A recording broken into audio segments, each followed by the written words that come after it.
চলে এসেছি আজকে আর একটা নতুন ব্লগ ভিডিও নিয়ে। তো এখন বাজে 12টার কাছাকাছি। তো আজকে ব্লগটার মধ্যে থাকবে একটা আনবক্সিং ভিডিও। তো একটা জিনিস এসছে, একটা জিনিস কেনা হয়েছে, তো একটা পার্সেল এলো। তো ওই পার্সেলটাকে খুলে দেখাবো, মানে ওটাকে আনবক্সিং করে দেখাবো। তো চলো দেখতে থাকো। তো আগে পার্সেলটা দেখাই। পার্সেলটা হচ্ছে ঠিক এই জিনিসটা। তো এইটা মানে বলতে গেলে এটা অনেক দিন থেকে একটা ইচ্ছে ছিল কেনা। তো তখন সেরকম ইয়ে ছিল না বা সুযোগ সুবিধা ছিল না।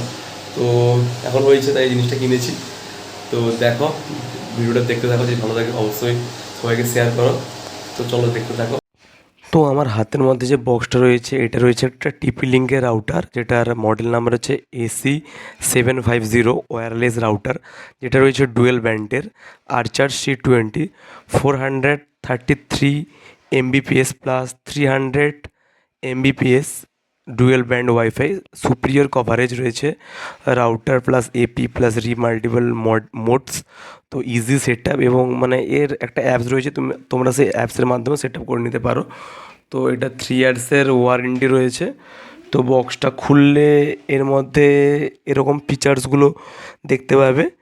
তো এর ফিচার্স বলতে এদের রয়েছে তোমার parental control, bandwidth control, security guest network, WPS। তো এটা হচ্ছে তোমার IPv6, মানে এটা তোমার মানে কী বলে, এটা Wi-Fi 6 সাপোর্ট আছে। তো স্পেসিফিকেশানগুলো তো বললাম। তো এটার মধ্যে তোমার রয়েছে তোমার এই যে 433 Mbps, এটা তোমার 5 GHz প্লাস 300 Mbps 2.4 GHz আছে। তো তো এটা রয়েছে মেন রাউটার। তো রাউটারের সঙ্গে আছে একটা চার্জিং অ্যাডাপ্টার। তো আর রাউটারটা কানেক্ট করার জন্য একটা Cat5 কেবিল, আর রয়েছে কিছু গাইডলাইন্স যেগুলো কোনো দিন ইউজ করি না। তো এই ব্লগটা এখানেই শেষ করছি। ভালো থাকুন, সুস্থ থাকুন।